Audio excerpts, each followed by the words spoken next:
Good evening everyone. আজকে কী বার? আজকে হচ্ছে শুক্রবার। এখন ঘড়িতে বাজে সন্ধে 7:45। রিদ্ধি আর আমি আজকে একটু বেরিয়েছিলাম মানে হচ্ছে কাছাকাছি গিয়েছিলাম। গিয়ে আমরা আজকে একটু বাইরে থেকে খেয়ে দিয়ে এসেছি মানে হচ্ছে ফুচকা খেয়েছি, ফুচকার সঙ্গে চুরমুর খেয়েছি, আর কি খেয়েছি, বেগুনি খেয়েছি, তাই তো। বেগুনি করে খেয়ে তারপরে আমাদের আয়রনিংয়ের দোকানে কিছু কাপড় জামা দেওয়া ছিল, সেগুলো দিয়ে আর বাজার টাজার করে একেবারে বাড়ি এসেছি। আজকে শুক্রবার, আজকে স্টুডেন্টদের পড়তে আসার কথা ছিল, কিন্তু আজকে শুধুমাত্র অর্ণা এসছে আর হচ্ছে পরীক্ষা শুরু হয়েছে। আর এই যে অর্ণা এখানে পড়ছে, অর্ণার সঙ্গে এখানে রিদ্ধিও আজকে নিচেই বসেছে।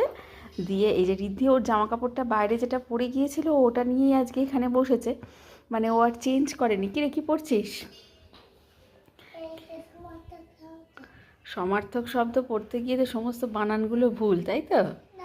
হ্যাঁ, বানানগুলো তো সমস্ত ভুল করে আসছিস। অর্ণা, তোর বাবা থেকে পরীক্ষা শুরু? সোমবার 10 তারিখ। 10 তারিখে কি পরীক্ষা? বাংলা। বাবা, স্পেলিংগুলো একটু প্র্যাকটিস কর, বুঝলি? বাংলা স্পেলিংয়ে তো সমস্ত একদম দিগ্গজ মানুষ। আজকে রচনা দিয়েছে, বাংলায় রচনা আছে তো? হ্যাঁ, অনুচ্ছেদ রচনা আর পত্র রচনা দুটোই লিখতে হবে। পত্র রচনাও আছে, অনুচ্ছেদ রচনাও আছে, আর ব্যাকরণও আছে, তাই তো? আর স্টোরিও আছে, পোয়েমসও আছে। হ্যাঁ। আচ্ছা আচ্ছা, পত্র রচনা সোজা না রচনা এমনি অনুচ্ছেদ রচনা সহজ? দুটোই। তবে পত্র রচনাটা ভালো লাগে দেখতে, বল? লাস্ট দুটো পরীক্ষায় আমি হচ্ছে পত্র রচনা আর অনুচ্ছেদ রচনা একটাতে 3 পেজি, একটাতে 4 পেজি, 5-এর মধ্যে।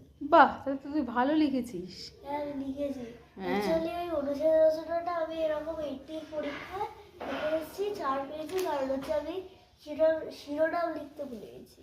শিরোনাম মানে ওপরে একটা টাইটেল দিসনি, তাই তো? ওই জন্য ম্যাডাম 1 নম্বর কেটে নিয়েছেন। ঠিক আছে, আজ এবারে এটা মনে রাখবি, হ্যাঁ? আর একদম প্রথম কথাই হচ্ছে পেপার তুই কমপ্লিট করবি, এটা সব থেকে বড় কথা।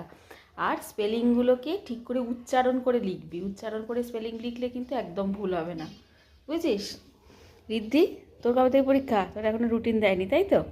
ও 24 তারিখ থেকে পরীক্ষা, আর অর্ণার হচ্ছে 10 তারিখ থেকে পরীক্ষা। কিন্তু অর্ণার পরীক্ষা অনেক দিন ধরে টানবে, কারণ ওদের মাঝখানে বোর্ডের পরীক্ষা, হ্যাঁ বোর্ডের পরীক্ষা আছে, ফলে ওদের অনেক দিন ধরে টানবে। মানে দুজন মিলেই আমি আজকে, হ্যাঁ দুজনকে নিয়েই আজকে আমি বসে আছি, কারণ বাকি যারা আসে তারা সমস্ত বোর্ড স্টুডেন্ট। তো বোর্ড স্টুডেন্টের অলরেডি 10, মানে মাধ্যমিক হলে 10, আর সিবিএসই ক্লাস 10 হলে 15 তারিখ থেকে ওদের